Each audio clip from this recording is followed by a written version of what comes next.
Hello everyone, welcome back to my channel. आज है 11 जून और हम लोग पढ़ेंगे 11 जून के सभी इम्पोर्टेंट करंट अफेयर्स के क्वेश्चंस को और साथ ही सभी क्वेश्चन से जुड़े इम्पोर्टेंट फैक्ट्स भी डिस्कस करेंगे। तो चलिए स्टार्ट करते हैं आज का सेशन। आज का पहला सवाल है, हाल ही में फ्रेंच ओपन 2025 में पुरुष सिंगल्स का खिताब किसने जीता है? तो हाल ही में फ्रेंच ओपन 2025 का समापन हुआ है। तो फ्रेंच ओपन 2025 में महिला सिंगल्स का खिताब जीता है अमेरिका की कोको गॉफ ने, जबकि उप विजेता रही हैं बेलारूस की आर्यना सबालेंका। पुरुष सिंगल्स का खिताब स्पेन के कार्लोस अल्कराज ने जीता है, जबकि उप विजेता रहे हैं इटली के यानिक सिनेर।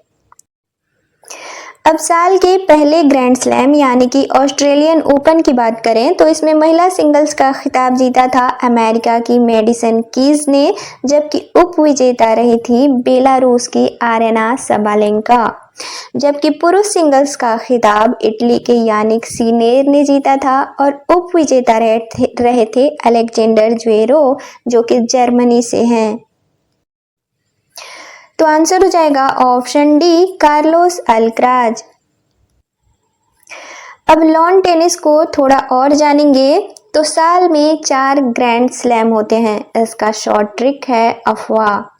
पहले ए से ऑस्ट्रेलियन ओपन, जो कि हार्ड कोर्ट पर खेला जाता है, यह साल का पहला ग्रैंड स्लैम टूर्नामेंट है। एफ से फ्रेंच ओपन, जो कि क्ले कोर्ट पर खेला जाता है, यह साल का दूसरा ग्रैंड स्लैम टूर्नामेंट है।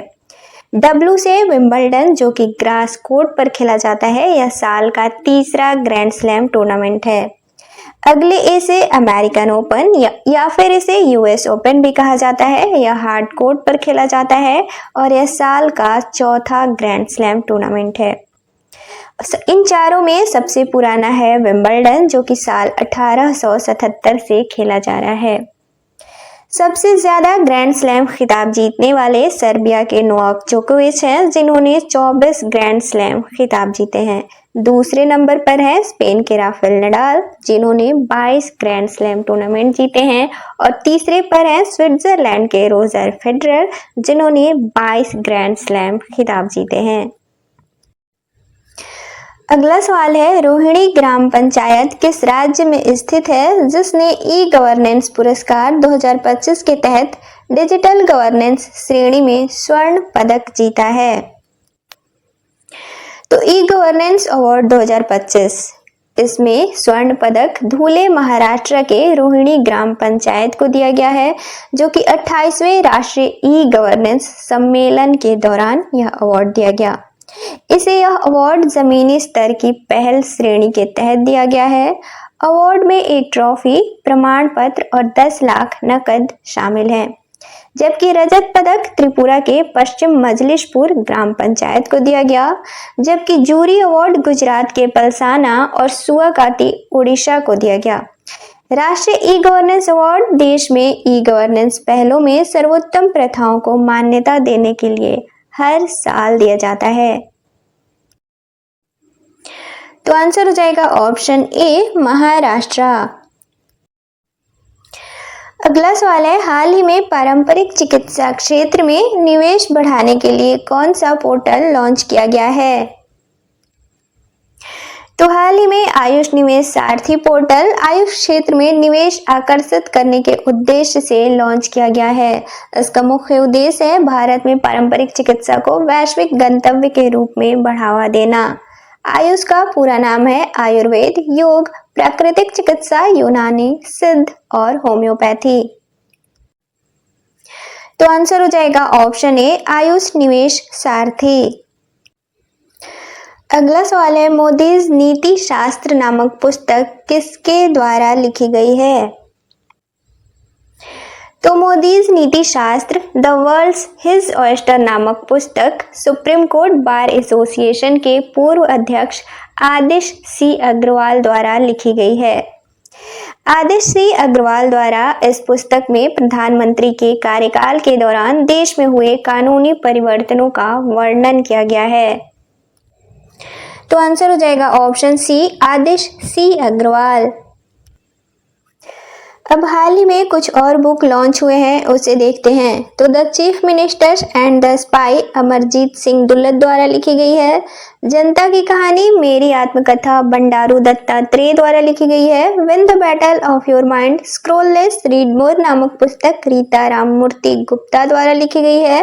Narratives of the bench a जज स्पीक्स नामक पुस्तक भारत के पूर्व मुख्य न्यायाधीश एन.वी. रमन्ना द्वारा लिखी गई है।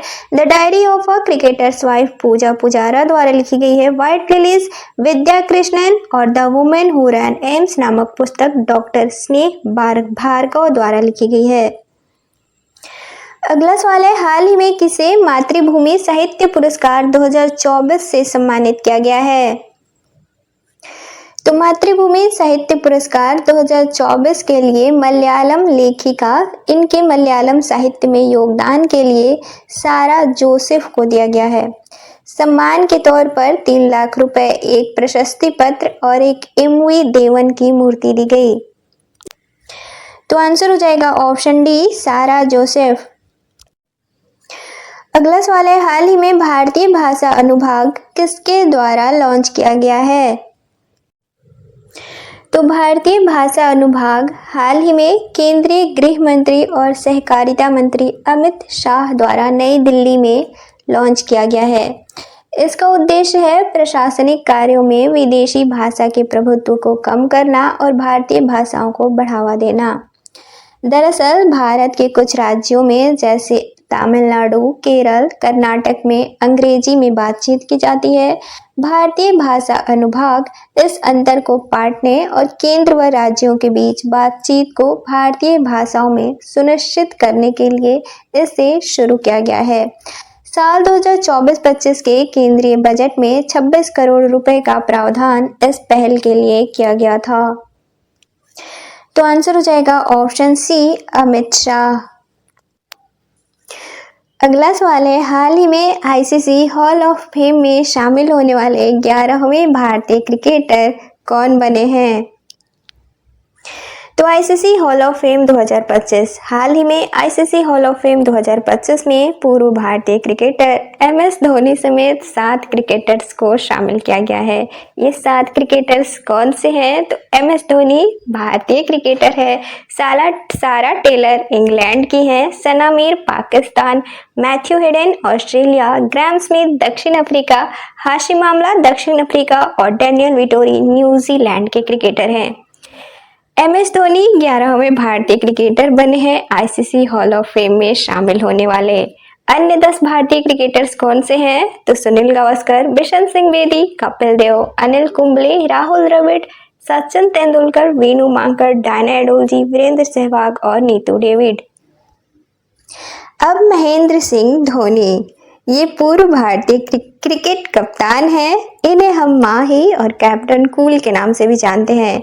भारत को तीनों आईसीसी खिताब दिलाने वाले एकमात्र भारतीय कप्तान है एमएस धोनी। साल 2007 में टी20 वर्ल्ड कप, 2011 में वनडे वर्ल्ड कप और साल 2013 में आईसीसी चैंपियंस ट्रॉफी।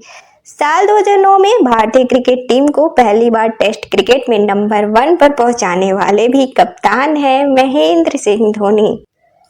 अब इनके क्रिकेट करियर की बात करें तो 17,266 रन इनके इंटरनेशनल रन्स हैं और विकेट कीपिंग के तौर पर 829 शिकार भी किए हैं इन्होंने।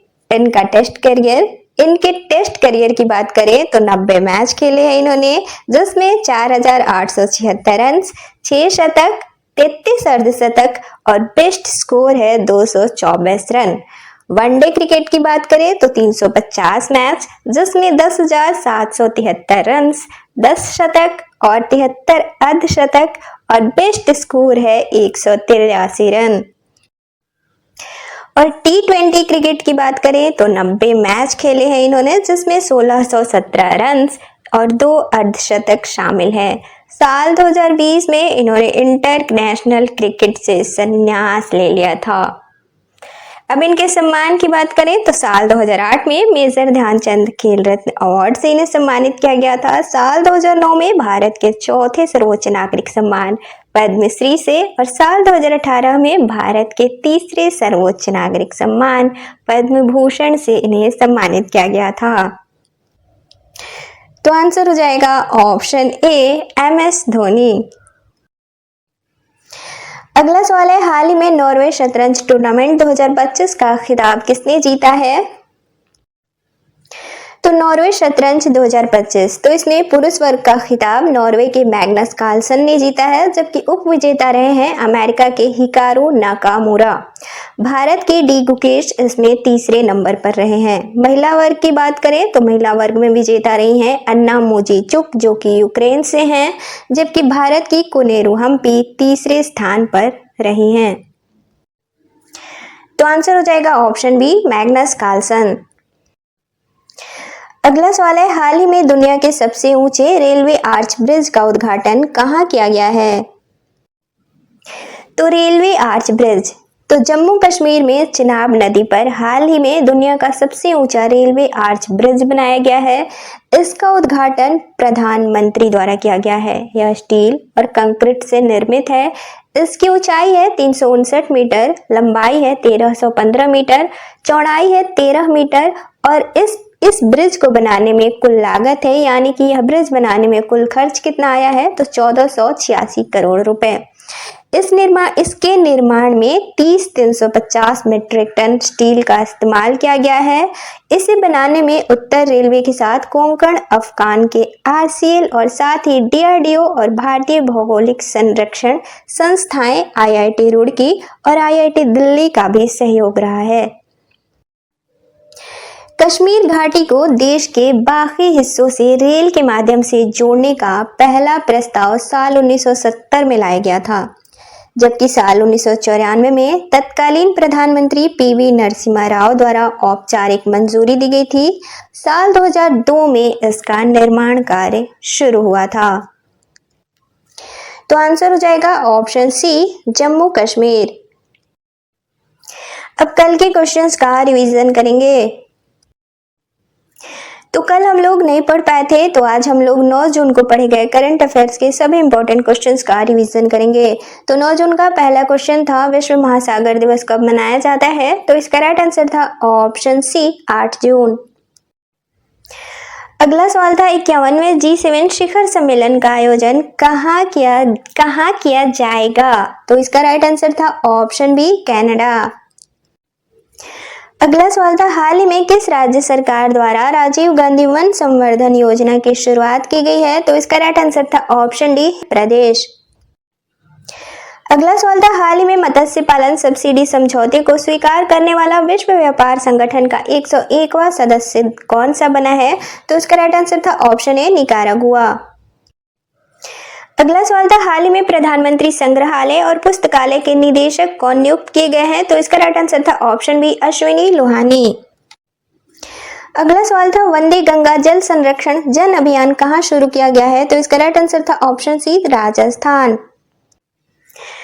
अगला सवाल था, हाल ही में डेटॉल इंडिया के ब्रांड एम्बेसडर कौन बनाए गए हैं? तो इसका राइट आंसर था ऑप्शन ए MS धोनी। अगला और लास्ट क्वेश्चन था, हाल ही में कितने देशों को संयुक्त राष्ट्र महासभा द्वारा संयुक्त राष्ट्र सुरक्षा परिषद के गैर स्थायी सदस्यों के रूप में चुना गया है? तो इसका राइट आंसर था ऑप्शन ए 5।